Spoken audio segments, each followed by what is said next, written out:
Welcome back to yet another episode of everything I cooked for my clients in the Hamptons. Are you guys sick and tired of these yet? Because I certainly am not, and there are plenty more to come. Okay, the hardest decision I had to make all day was which color of apron to wear. I went with red because I was feeling a little feisty. Tonight was dinner for 4 people, and that might sound easy peasy, but you guys know me, I'm a little bit extra around here, so let me show you what I made. You guys know the drill. I had to start off with my breads and pastries. I made a batch of my buttermilk dinner rolls. While those were proofing, I got to work on a batch of dark chocolate salted budino. How good does that sound? I went with a 72% chocolate on that and set that up in the fridge. Next up, it's all about the proteins, baby. I portioned up my cod that I'm going to use for the entree, and I made this delicious dill, parsley, and pistachio crust that I'm going to put on top of the cod. You're going to see it's beautiful. I always like to get my proteins out of the way first because God forbid something goes wrong or I portion it incorrectly, I have time for plan B. Luckily, that rarely happens, but you never know. I poached off some shrimp that I'm going to use as part of a shrimp Caesar salad riff for the first course. And then it's all just about getting the veg work done. I roasted off some cauliflower, blanched some haricot vert, and I made this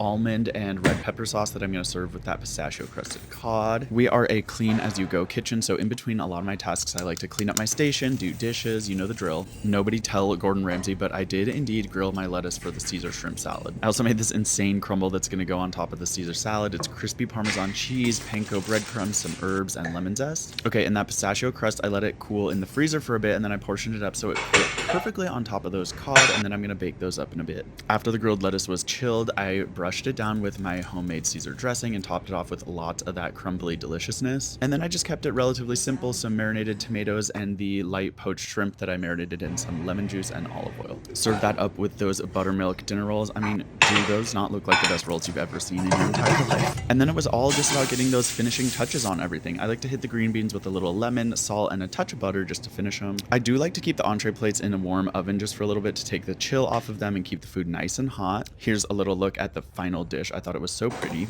And if there ever are any leftovers, I always make sure to save everything because there are plenty of people around the house who will munch on it the next day. That is if I don't snag it for dinner. There's usually a decent break between the dessert service and the entree, so I do some dishes and then any last minute prep for the dessert. Tonight was super simple. I just made some whipped cream and topped off those budino with a little grated chocolate.